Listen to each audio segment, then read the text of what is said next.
And we are live, Target Score Vancouver podcast, live, an impromptu live on a Wednesday evening. It's Chris Wiggins on the sidelines in Vancouver, Joey Slattery, play-by-play with the Winnipeg Sea Bears. And why Joey Slattery is here, you may ask. Well, we called it a couple of weeks ago.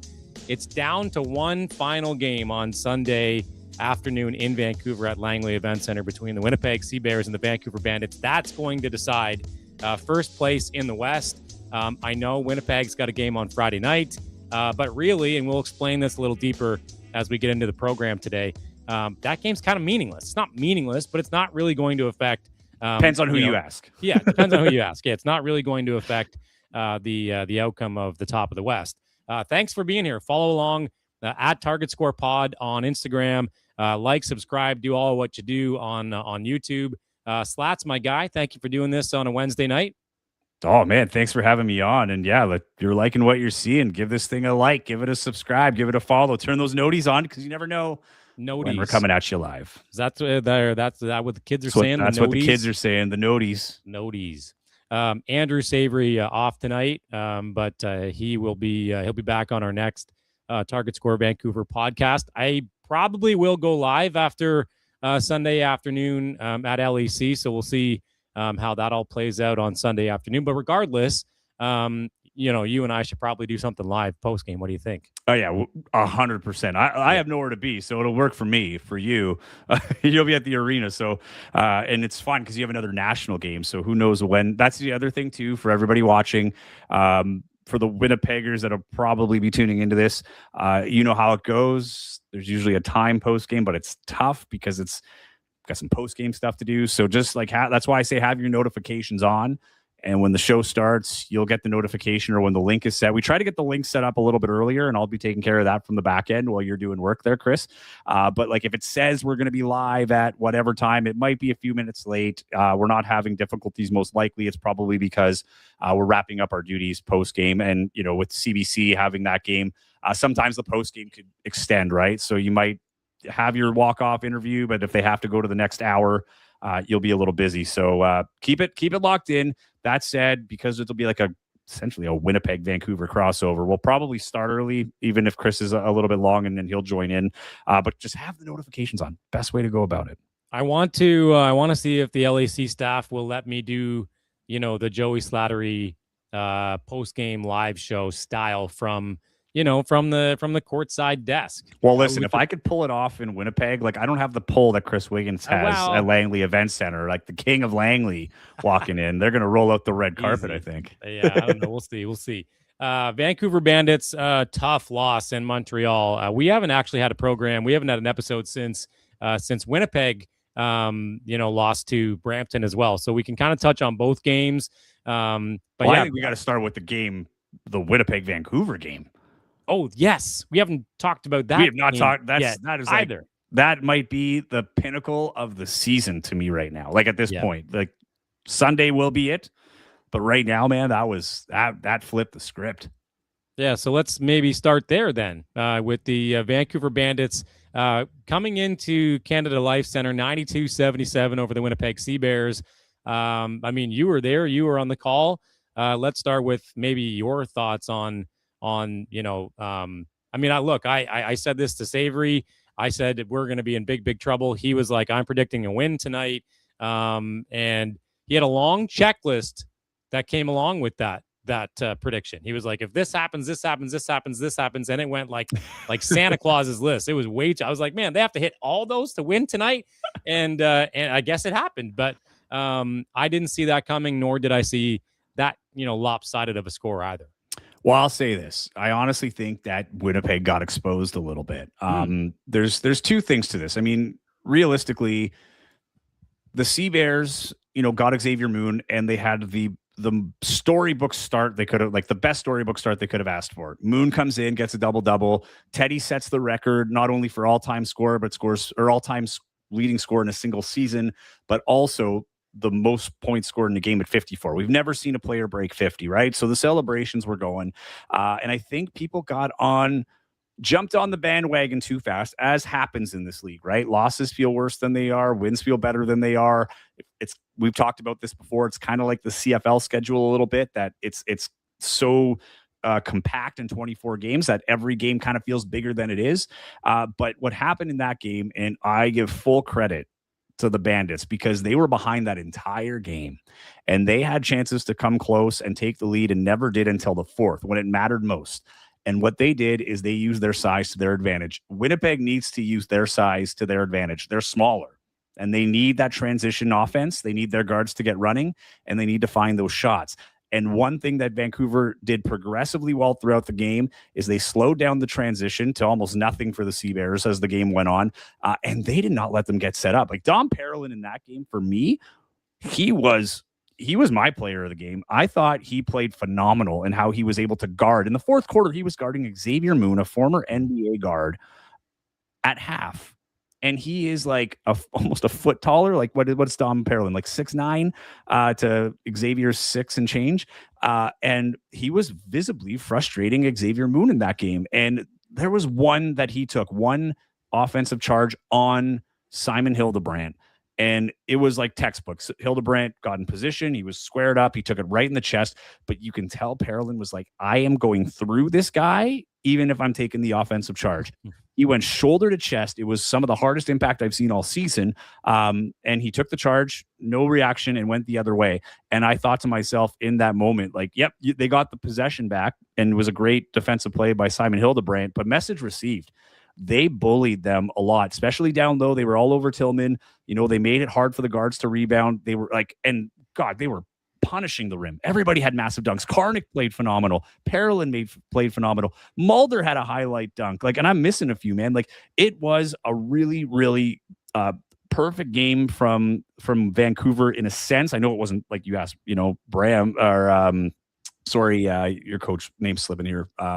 Brempong, Coach Brempong, like he's probably like, that was not a perfect game. But what they did is they held by the ropes and let Winnipeg take their shots, tired them out, like, you know, figuratively speaking, and then delivered the knockout blow.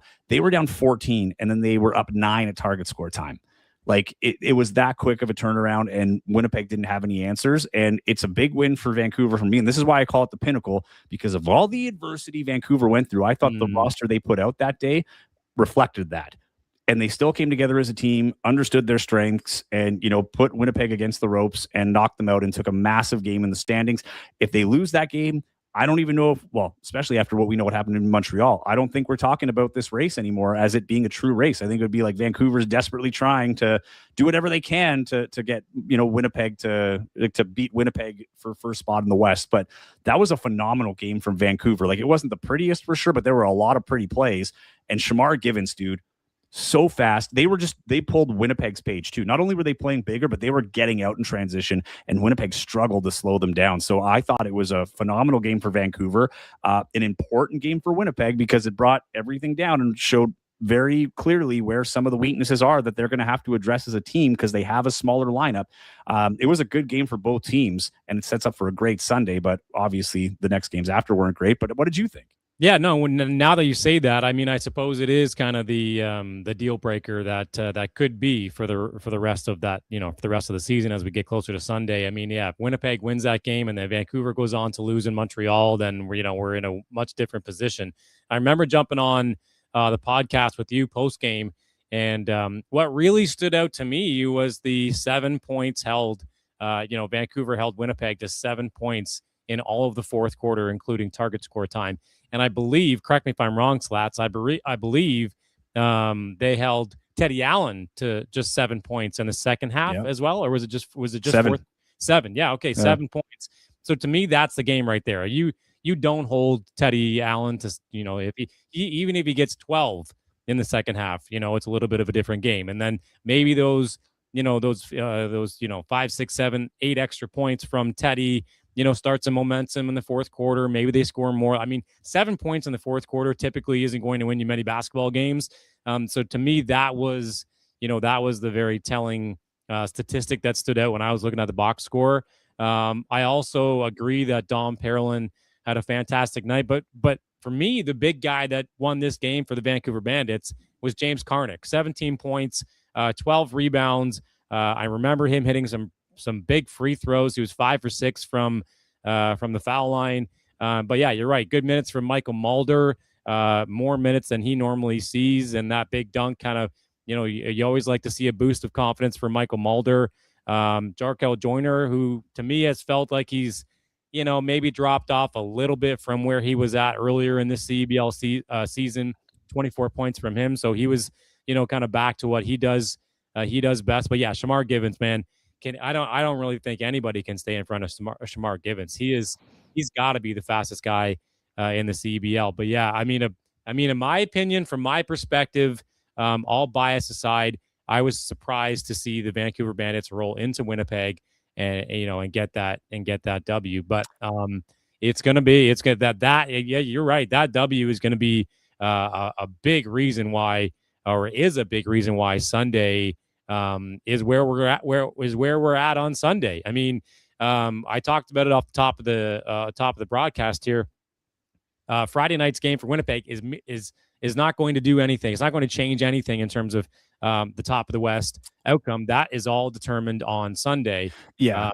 And just to wrap that up, I want to say too, for the Vancouver game, like an important element of that, the last time Vancouver was in Winnipeg, that's when it looked like the wheels were falling off. So that like also adds to that win. That was the suspension with Julius, and then, everything that followed. And that's kind of where the roster turnaround started happening. So, kudos to Vancouver for coming in.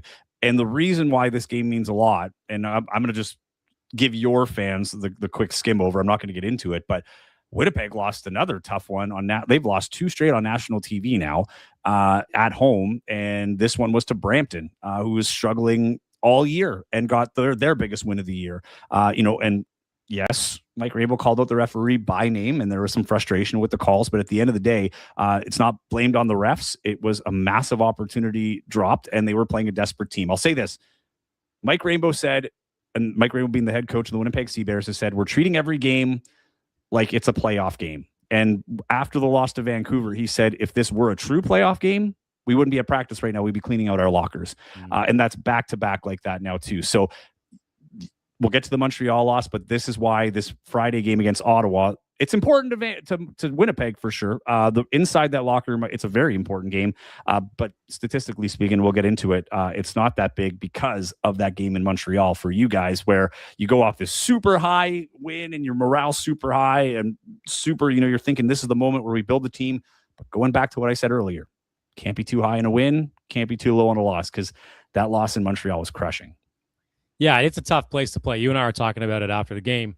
Verdun Arena, or Verdun Auditorium is am I saying that correctly? Verdun? Verdun Auditorium. Verdun Auditorium is a tough place to play. And, I early in that game, I thought Vancouver looked good. I thought, the majority of the first half, they were, when I say majority of the first half, maybe first quarter, and maybe half of the second quarter, they looked pretty solid. And then Montreal kind of went on a run later in the second quarter, and then went into halftime with a little bit of a lead. And so, that second quarter for Vancouver, the second half of that second quarter for Vancouver really stung. Only 14 points in the second quarter, 25 for Montreal. So they took a lead to half. I just thought late in that game, target score time after Jarrell Eddy ties the game with 2 big threes, you come down with a chance to tie, with a chance to, I guess with a chance to win it. It was 84-82, and with a chance to win it after Jarrell Eddy hits 2 big threes to tie the game. Tevin Brown forces up a horrific looking shot. It was really bad. Contested, falling away. He was 1 for 6 from the land beyond at the time. Only scored 5 points that night. In my opinion, from what I have seen in Vancouver and, in a couple of road games, there have been some really forced shots from Tevin Brown. That was definitely one of them. And I just think, look, if Jarrell Eddy is 5 for 9, he's coming off 2 big threes that, helped tie this game, and Shamar Givens is doing what Shamar Givens did all night, it's either the ball is either in Jarrell Eddy's hand or it's in Shamar Givens' hand. And I thought that was just a horrific decision from Tevin Brown. And, Eddy was playing so good. Yeah. feed the hot hand. I mean, if it's going to, and also there was 8 seconds left in the shot clock. So it felt extremely forced when you look at it from that perspective. But if you're going to huck something up, it's got to come from Jarrell Eddy after burying 2 threes in target score time to help tie this game. So, or to your point, Givens, because he had the steal at half court and turned that into 2 points early in target score time. I totally agree with you. And this is the issue that we see sometimes with guys that haven't had a lot of experience in the league.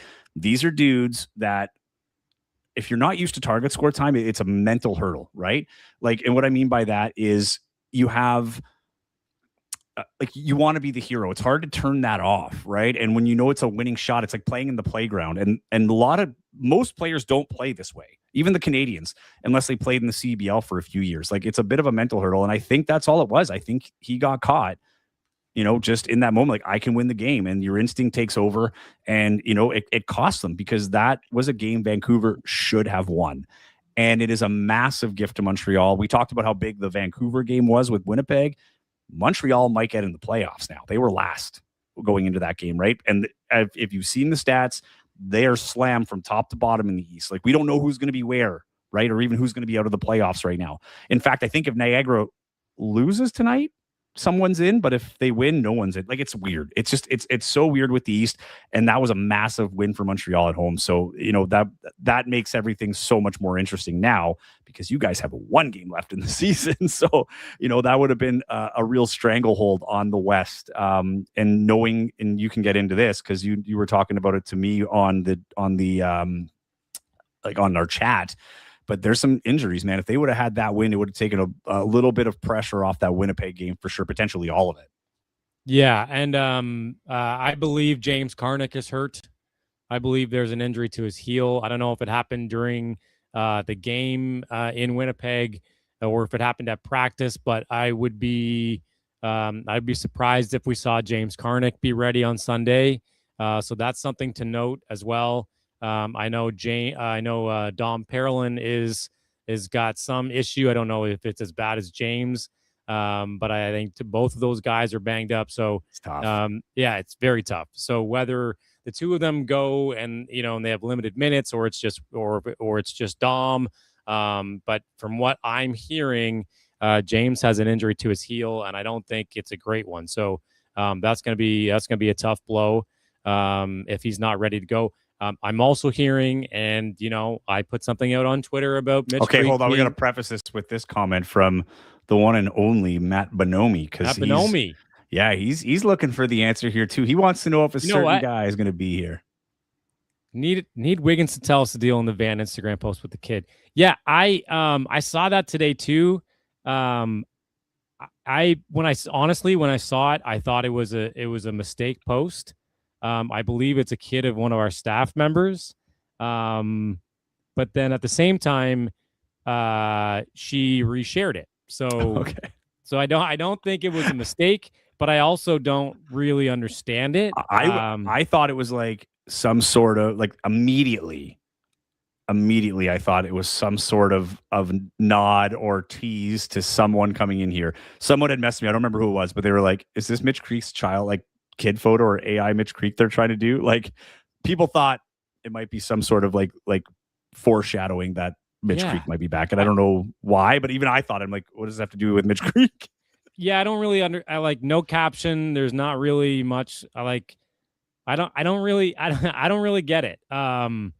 Yeah, I don't know how it could be someone gave it Savory the Instagram login. that's a comment for those listening from Matt Bonomi. Savory couldn't be here. That's why I'm here. So Savory catching strays. I don't know. I really don't know. Like, the look on this kid's face is like, how we all kind of felt like for the majority of this season, to be honest. Like, yeah, he's kind of like, I don't really know how to. Yeah, it's really strange. I don't get it.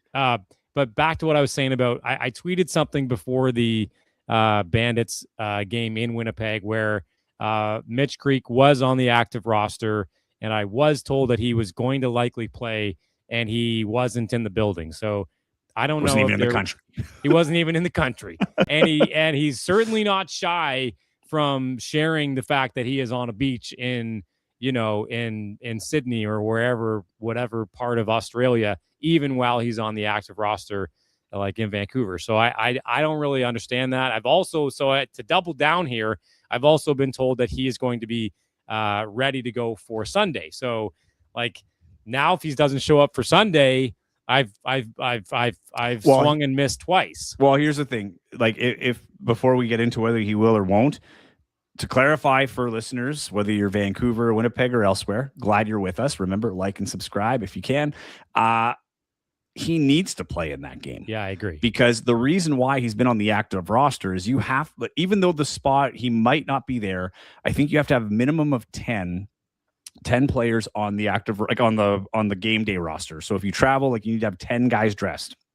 You can have, was it 14 or 50, whatever the number is of active players. I think it's 14 of active players, whether they're there or not, whether they're even in a jersey or not, they are part of the active roster, meaning they tie up the spot. So in this case, the team is saying we'd rather just have him in the active spot and not use it as opposed to have him lose a game, because you need to be on the active roster for 5 games.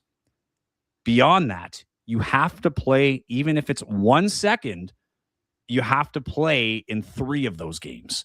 Right. So he's got the 5. He'll have the 5 under his belt. He's 2 games played. 2, yeah, right, yeah. Because he did not come to that Winnipeg game. So that's the other funny thing. When we look back, to that first half of the season and how important that Winnipeg game was, had he been there, how much different is this situation from what we know it today? Do you know what I'm saying? Like Mitch Creek, knowing the leader that he is, would the things got out of hand off the floor? Would they have played as poorly on the floor? It's a lot of what ifs. And that was the middle game that, and props to him. He didn't, he was there to be with his family and he made do with what he had.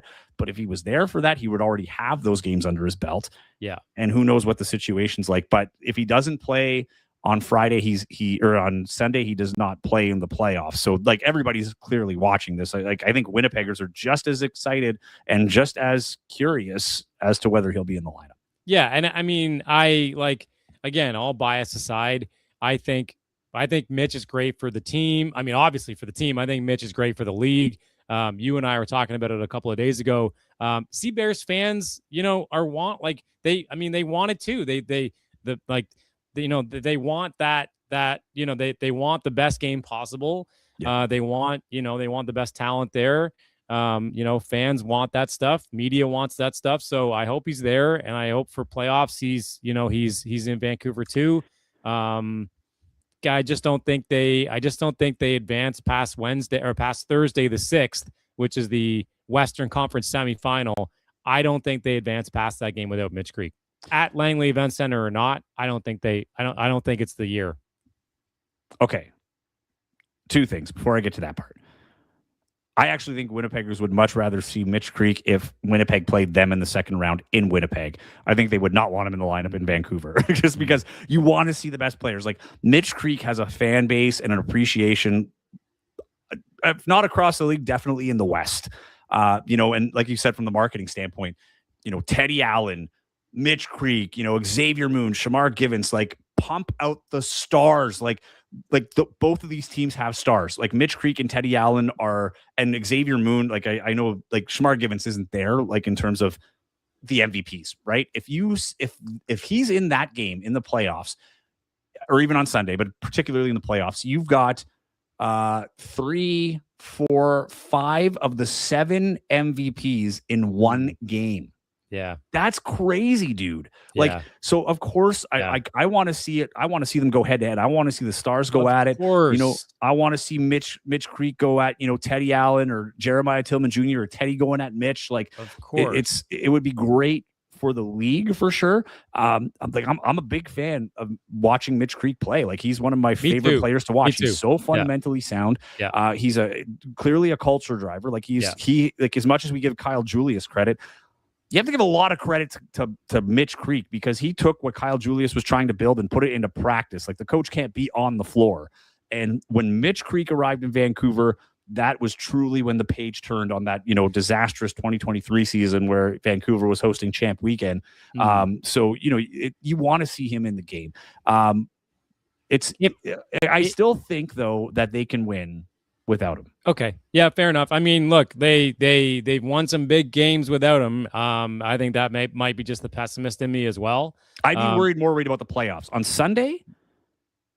Sunday, they can win without him, you think? Now let's see. Like, if I think it's tougher without Parolin. I think it's tougher without Karnik. Yeah. And even those guys, like, they stepped up. So here's another thing, like another layer to my optimism for Vancouver, is those guys stepped up when they weren't expected to. Like, that wasn't Dom Parolin. I know, like you've said, like, he has gotten better as the season went on, but like, to me, that was like a breakout game for him on a bigger scale. Yeah. And same with Karnik. Like, he's a big dude. He's been in the league for a while, but like, he was an impact. Like, he was just like, I'm going to lay it out on the line this game. Like, this is going to be my game. Yeah. Can someone else do that if they're not in the lineup, right? You've got some new guys in the mix. They've had that taste of, okay, I know what happens when we don't stick to the game plan and target score time. Could Rands Brempong get them back on board for this Sunday game and into the playoffs? Like, let's be real. I'm just going to put it out here. As much as Sunday matters for home court advantage, it doesn't matter. After Sunday, it's the playoffs. So whatever happened, whatever momentum you built, like, it's all out the window. And I will say this, because before the game, well, let's just ask the question: who do you think has more pressure on them? Well, you and I have had many conversations about this, and I talked to Mo Khan prior to the Montreal Vancouver game. Shout out Mo Khan. Shout out Mo Khan. Mo asked the same question. He said after Sunday, who's at the top of the West? And I said Vancouver, and I said that because if Mitch Creek is back, it not only helps Vancouver, but I also think all the pressure is on Winnipeg, and here's why. They haven't won a game in the playoffs. They have this new, Teddy scores 54 this year, breaks a record. He's going to be the MVP. I will riot if he's not.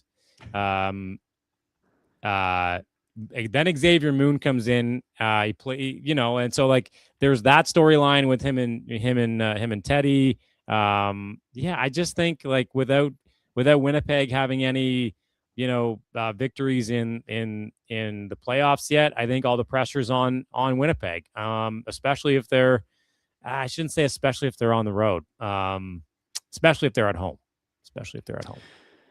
Okay, so here's where I am going to play a little bit of devil's advocate here. I'm just going to fix my sorry. I'm freezing here. We're good. We're going to be back. Let's just wait for it. For those listening, we're live. This happens sometimes. Here's what I'm going to say. I think all the pressure, most of the pressure, is on Vancouver. And here's why I think it's on Vancouver.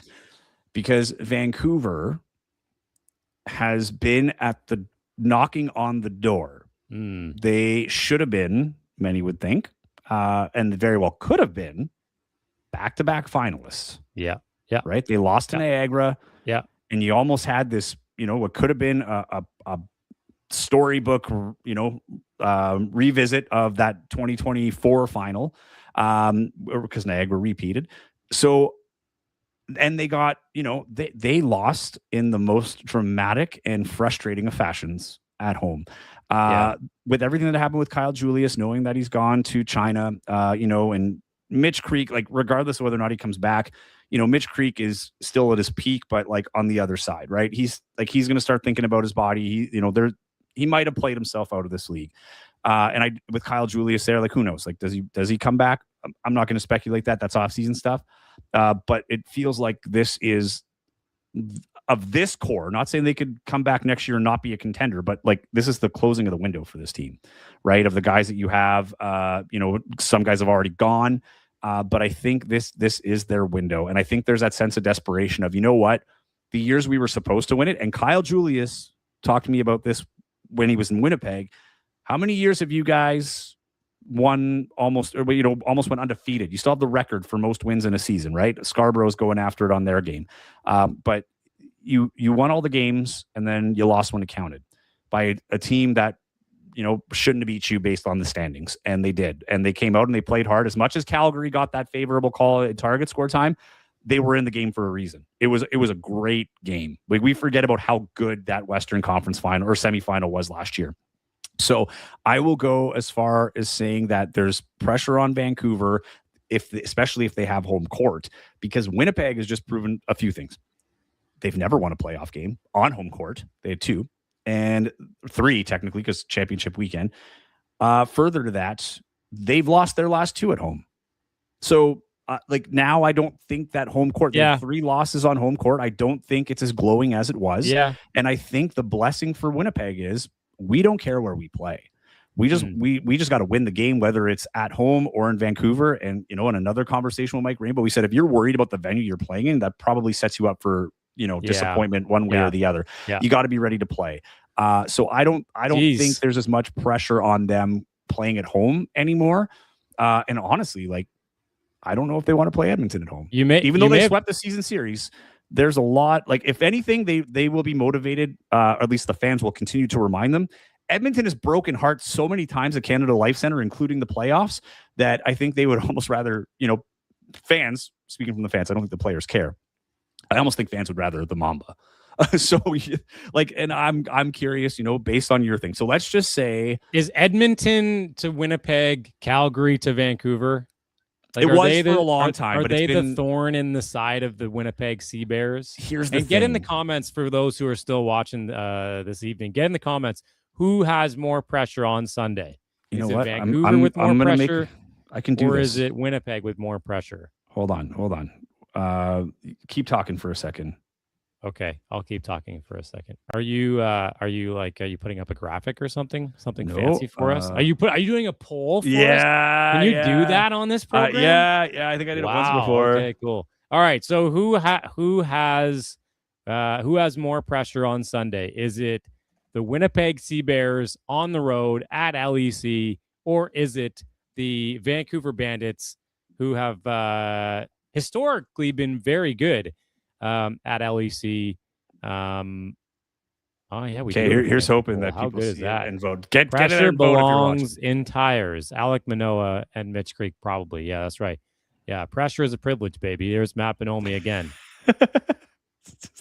Coach Bonomi. I forgot about that quote. That's a great pull. So this one, I want to bring this one here from EXO here.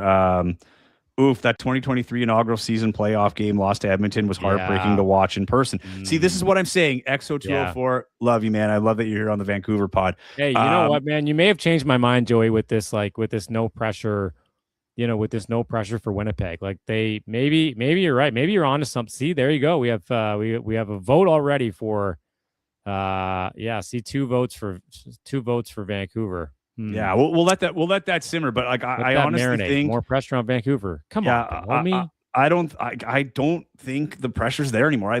I'll say this. I'm not trying to be an optimist. You might be right. You guys are changing my mind. I'm not trying to be an optimist, but I think the last 2 losses at home maybe a silver lining for Winnipeg, in the sense that, hey, just because you have Xavier Moon and 4 of the 7 MVPs ever awarded on one team, and you had a great start, you still have to show up. I remember Trey Scott said that when they lost in, I can't remember what loss it was. It was a road loss, but he said, as much as I hate losing, like, we need to lose like this game. We needed to, as a reminder that we have to prep and not expect to win just because we're the Sea Bears, right? And it's the same for Vancouver when they had everybody. We don't just win because we're Vancouver. Like, we have to show why we're the best, right? We have to play at that best. And I think Winnipeg has struggled with that at times. And like, you look at the last game against Brampton, both Teddy and Xavier were flirting with 30 points. And everybody else was in single digits. So, everybody's got to contribute. Even though you've got 2 stars, Teddy's not going to give you 50 a game. It's happened once in league history, right? Like, I'm sure he might have one down the road, or he might give you one, but you can't bank on it, right? You can bank on him giving you 20. And I think if he gives you less than 20, that's, a disappointment in terms of how you built this team. Xavier, probably has to get into double digits in assists, needs to score double digits as well. Xavier Moon, that is. Here I'm calling by first name. But those guys, I think... First name basis. Yeah, well, then you're that in the league. Sometimes when you're big enough in a league, all you need is one name. But honestly, like, I still think Van is going to win it all. That comment's rage bait. I didn't mean that comment is that comment is just outrageous. Yeah, there's just no way. Yeah, hey, I'm all for it. I think that's a crazy comment.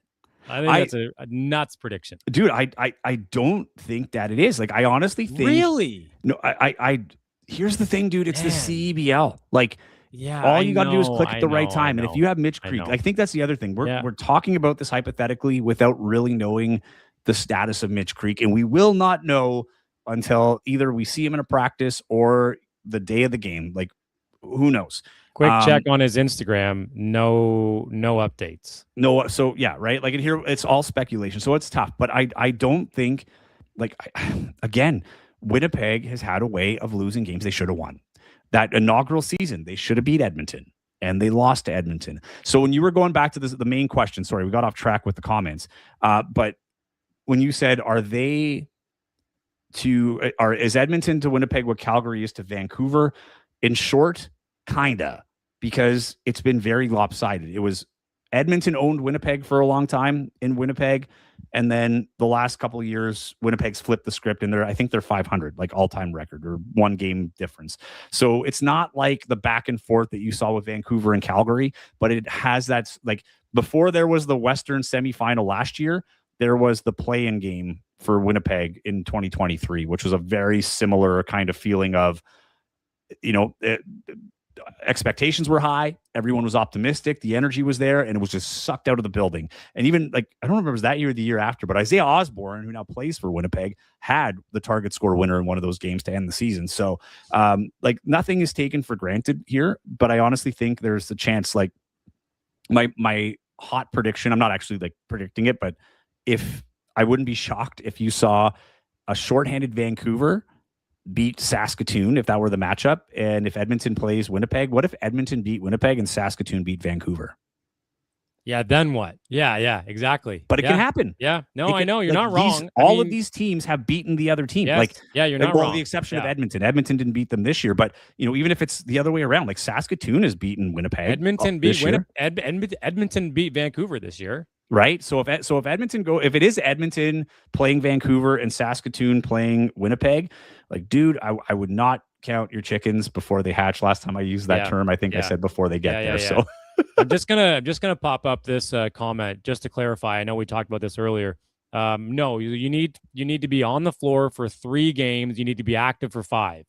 He's been active for 5. He just hasn't been on the floor for 3. Yeah. So essentially, if he plays that Sunday, he's good. If he doesn't, it doesn't matter because he didn't play in 3 games. So going back to that conversation, which we touched on for those that are just joining, it kind of comes down to that last game Vancouver played in Winnipeg, because last time Vancouver played in Winnipeg, Mitch Creek, that was the game in the middle of games that he didn't play. Because had he played that game, he would have got the 3 out of the way. Yeah. And we're not going to get into that, but like the hypotheticals, the what ifs, but you mentioned this earlier this week to me, and I think there's some heavy validity to it because, like that game in Winnipeg, and when I say that game, I mean the game. That was the suspension. There was the altercation with the fan. It was just not great. All things considered, and that easily could have derailed Vancouver. That easily could have, Kyle Julius goes out for a couple games, then he leaves the season early for China. Mitch Creek leaves for Australia shortly after. Like that easily could have derailed Vancouver. And I'll give them credit because they've rallied around Coach Rand's Brempong. They've tried to do as best as they could to stick with, what Kyle Julius's system is. The culture is still there. But they easily could have folded the tent after that weird night in Winnipeg, and they didn't. And now they're battling it out on Sunday for first place.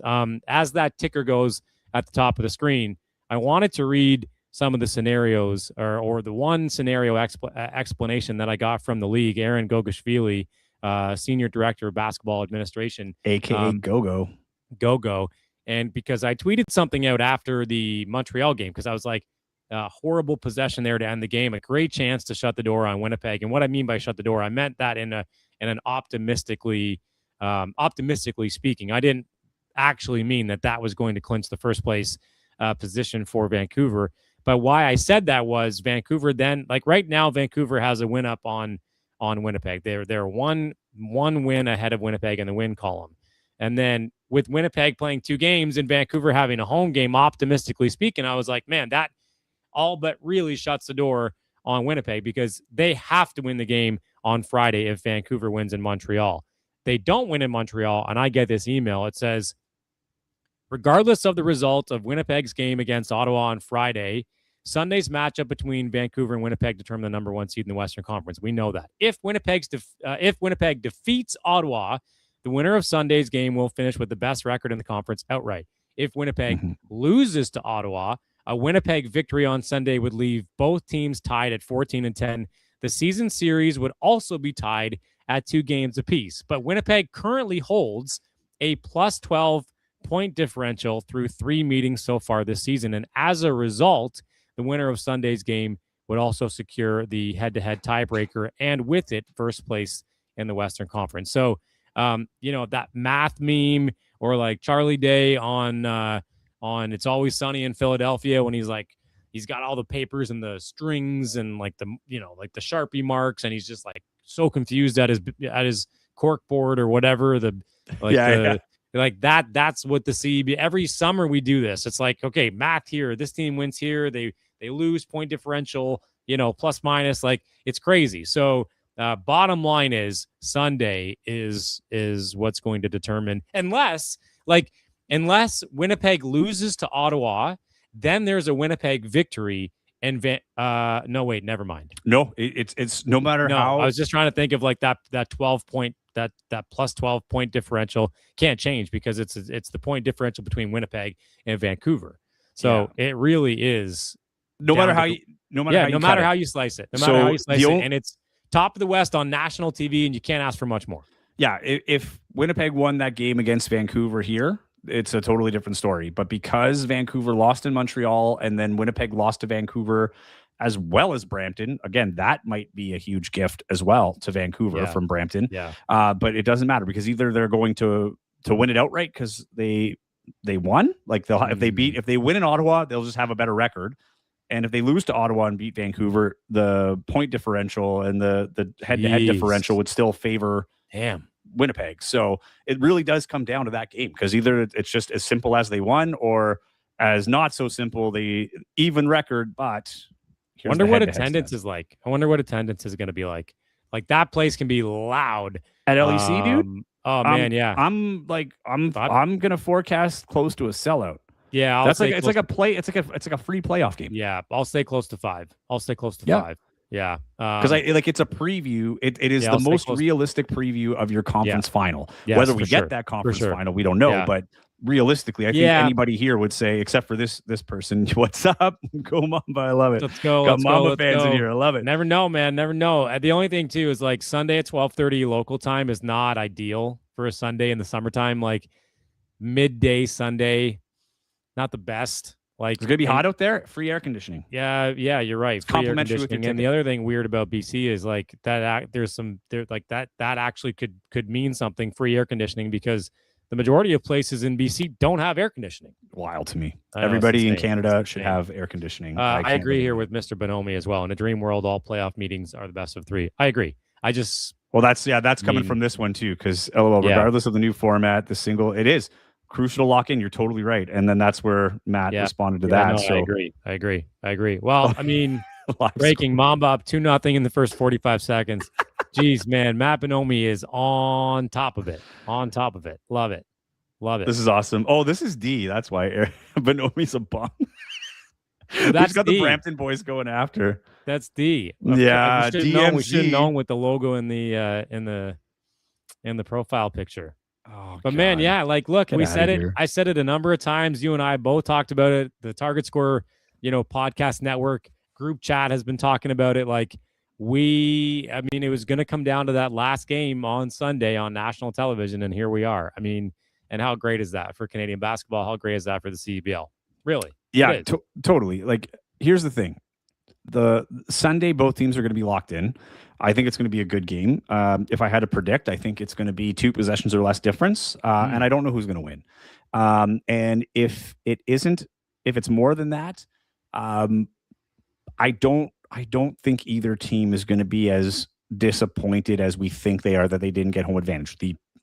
The owners will, because that's a lot of good cash if you can move on and fill up an arena during the playoffs. But at the end of the day, it'll be a little bit of a stinger. But what we do know is I think it's mathematically impossible. I think Mama have a slight chance, but it looks like they're both getting home games, right? They both clinched their playoff spots. They're Vancouver and Winnipeg. They're both going to get their home games in the first round. So it's not like they're going to miss out altogether. No. But it's that second game. But again, it is irrelevant if you don't win that quarterfinal or the conference semifinal.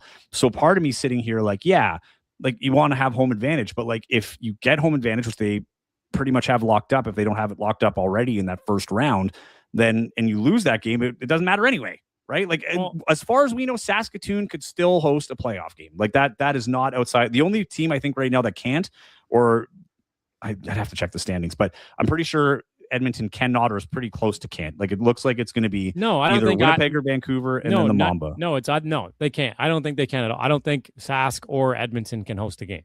Yes, they can in the second round. If both teams get knocked out. No. I just mean it like I meant in the semifinals. That's what I'm saying. But both Vancouver and Winnipeg are going to get home advantage in the first round. Yes. And this fight is really for the second game, which really means nothing if you don't win that conference semifinal game. Right. So speaking from a Winnipeg's perspective, like we've seen Winnipeg lose that game, regardless of whether they were hosting or not the next game. So it did not matter. So I think like in Vancouver, you and the fans of Vancouver are used to Vancouver winning in the playoffs and being upset in like deeper in the playoffs. Yes. Winnipeg is just like, and that's the thing, like, and Winnipeggers are getting excited too. Yeah, exactly. Right. They're getting excited for, and they're Winnipeggers here. Like, this might be the year, but I keep saying, and I've said this repeatedly throughout all of the live shows, the recorded podcasts, I am not ready to crown anybody until they get to the finals before I make that prediction. I don't care if it's Scarborough. I don't care if it's Vancouver or Winnipeg or Brampton, or Ottawa. Like, they have to win the playoff games. And Winnipeg has learned that lesson year over year, but they have to win that game, and they've yet to do it. So if they can win that game in the first game, then wherever you play the next game, it doesn't matter. You've never been that far in the playoffs. It's a new experience for the franchise. So, just focus on getting through that first game, whether it's Saskatoon or Edmonton, if you're Winnipeg, and same thing for Vancouver, because Vancouver is not firing with all the firing power they had even a year ago in this game.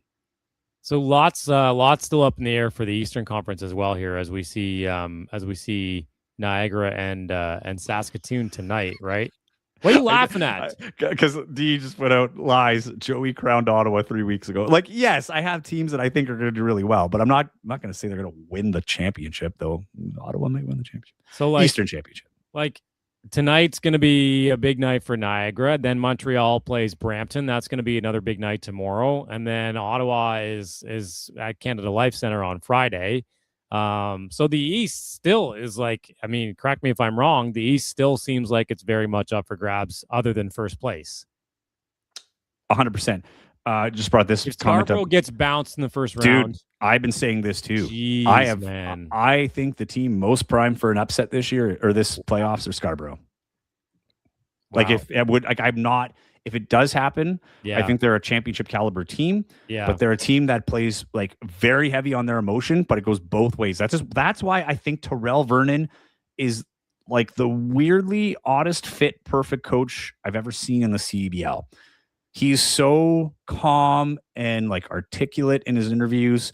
And even when things are hitting the fan, he's just kind of guys, come here. Come on. Quit with the nonsense. And they're just going at each other, they are so riled up all the time, win or lose. So you got to hone that. That's because Drake is in OVO Nico's ear telling OVO Nico to tell Tyrell what play to call. That's why Tyrell is so relaxed, because it's coming from OVO Nico. Yeah, well, let's not shortchange Terrell Vernon. He's a great coach. I'm just kidding. I'm kidding. But I think that Scarborough's the team. I think there's a lack of experience CBL wise. And there's Ottawa, Montreal, and Niagara they're the defending champs still, and they're putting it together right now. They've beaten Scarborough. Ottawa's beaten Scarborough. They are going to go up against teams that have beat them before, and some in their house. So it's not like these teams are coming in the odds are against us. Let's give it our best shot. All those teams believe they can beat Scarborough, and Scarborough believes they can beat them too. But I think that out of all of the teams in the West, I don't think, if Winnipeg gets bounced or Vancouver gets bounced, it would be an upset, but not to the level of Scarborough, because they've been playing up here all game or all season. So I think that like Scarborough, they can't take anybody for granted, man. And I agree. Bonomi said it earlier too in the comments a little earlier into the show. Scarborough is a little maybe too good to be true this season right now. I mean, I don't wish upon a shooting star, buddy. Like, yeah, I mean, it just, again, the bottom line is anything can happen in the CEBL. But it looks like our poll, as we go back to who has more pressure on, D's got all D's got all the ends gear. He's got all the OBO owl gear. We go back to our poll. Who has more pressure on them on Sunday, Winnipeg or Vancouver? And Vancouver in the lead right now, 67% to 32%. Yeah, I'll leave this up for a couple more minutes for those that want to vote. If you go in the comments, hit 1 for Winnipeg, 2 for Vancouver. Question is, who has more pressure on them on Sunday? Chris thinks it's Winnipeg. I think it's Vancouver. And I also said that I don't think that it really matters as much as it matters to us because we get to talk about it. No, yeah, exactly. And you and some of our viewers have made some good comments. Look, I haven't been in Winnipeg. I haven't been through 2 or 3 seasons there, and neither, and nor you in Vancouver. So we feel different things. And I mean, I remember when we went right before we went live tonight, and you were like, yeah, let's do an impromptu live, and I won't really worry about the comments. Like, been a pretty busy show, if you ask me. Yeah, hey, thanks for tuning in. This is the importance of notifications. I don't know what the total tally's at, and I've seen a few on Instagram. We did not promote this. This was like a last minute kind of like, let's just go live. We were going to record, and in the last moment, we were like, let's go live. It's so much more fun doing these live shows, getting the interaction with everybody. It's easier on you. No editing for our guy Slats. Yeah, very little. There are some things that I have to tune up on the audio side, but these Target Score Brampton guys are all over us tonight. Meanwhile, you're editing their show. Oh yeah, editing their show. The only team to not go live. Those guys haven't gone live yet. They have not gone live. Jeez. They may go live on their post game, which is Saturday. Is it Saturday? They'll tell us. J. Cole about to check in for the Mamba. Sorry, JC. From Matt Bonomi. Saturday. Tune in, man. Okay, that's coming from D. So all of our viewers and listeners here, if tune into our boys in Brampton, that they're in their own thick of a playoff race in the East right now. And they've been doing a great job out there. This is the nicest stuff I'm going to say about them in this podcast, but they've done a wonderful job at, covering the team this year, getting to know the players and getting the fans connected. It was great to have Brampton alongside as well as Vancouver. Vancouver's new too. But no, they've been doing great stuff and I enjoy tuning in every week. They're two total bozos. They have a chemistry that is phenomenal. And I don't know, I wouldn't want to be seen out with them in public too much, but I enjoy tuning in on a podcast. I had to hang out with D one time in Edmonton, and like he legit forced me to take pictures of him like a paparazzi. Like, the guy's such a diva. He's like, hey, when I get out of the elevator, can you just take a bunch of pictures of me so it looks like everybody's here waiting for me and stalking me? And I'm like, sure, D, I'll do it for you. Stroke the ego, right? I mean, his ego's up here and D's somewhere down there. No short jokes. Can't measure ego. No short jokes. Edmonton could still end up in third. Sask and Edmonton have a very important matchup on Friday night. I agree. And the end of the season is going to be wild this year. Yes, I do agree that the end of the CBL season, East and West, is going to be crazy. Don't worry, D. Don't worry, D. I'm a diva just like you, my man. Don't worry. How's my hair tonight? Believe the phrase is dumb and dumber. Thanks, founding father. That's what FF stands for. Bonomi calls me founding father. Founding father. You are, even though I think we've been in the league the exact same amount of time. But now, founding father, target score is what he's. I know. Yes, but regardless. Should we wrap this thing or what? Yeah, hold on. Let me close the. Okay, for those that are just listening, you've got 10 seconds to get your final cast in before I close the vote on the poll. The question is, who has more pressure on them come Sunday? Winnipeg playing Vancouver on the road or Vancouver playing Winnipeg at home? The winner will be the first in the West, meaning they get home court advantage right through the playoffs. And depending on how it ends up they'll at least have one game in the finals at the very least. We should Here, Sorry, hold on. No. Yeah, go ahead. I want to do We this. should do a poll. Is Mitch Creek going to play on Sunday? Yes or no? Okay, hold on. Don't ruin my sound effects. Drum roll, please. What do we got? Stop poll. There Vancouver. it is. Vancouver's got more. 67% say Vancouver has more pressure than Winnipeg does on the road. Yeah, I guess you got to win at home, right? You got to win at home. Yeah, totally. Yep. Yeah. I think I think we're talking about the pressure. I don't think they're thinking about it as much as we are, but nonetheless, it's I do think there's the more pressure on Winnipeg is on when do the playoffs start? Thursday next week? Yeah. So that's the pressure game for Winnipeg. TSN, by the way. You are. Vancouver's yeah. Well, yeah. I just mean like all of a sudden TSN gets some games this year. Yeah, which is cool. It's awesome. agree. It's on too. So you're on the call on the conference semifinal. I keep on saying quarterfinal.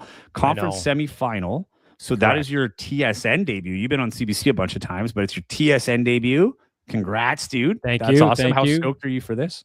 No, I'm very excited. Very excited. Very grateful for it. Lucky that there is a home game in Vancouver. Because if it wasn't in Vancouver, I mean, would it be happening? Don't know. Very grateful. It's gonna be great. It's gonna be good. And it's gonna be really cool to have Joe Razzo and Mitch. Come on, don't tell me. I should know my broadcast. Yeah, because you could only say Creek, right? I know. I got Mitch Creek all over my. Got Mitch Creek on the brain. God, man. Mitch and Joe Razzo. So Mitch Peacock, thank you, and Joe Razzo, the legend. Legends. I've worked with Mitch on last year's playoffs.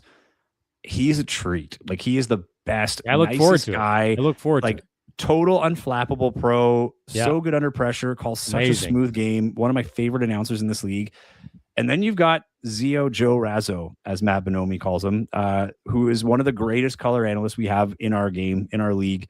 And I've never got to work with Joe. I worked with him through the in the ear, for the first national game, he was the color analyst, but I've never actually got to work with Joe in person. So I'm like, Razzo, I'm stoked about it. Yeah. So I'm super happy for you. That's going to be awesome. You couldn't be with a better team, and you are a star on that team as well. Appreciate that. Thank you very much.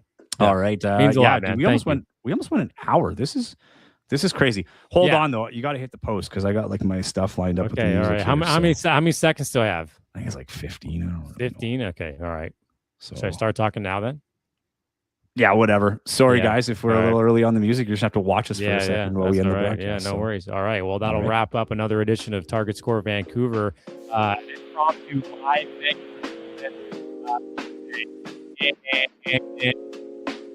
Help me, Joey, on Friday.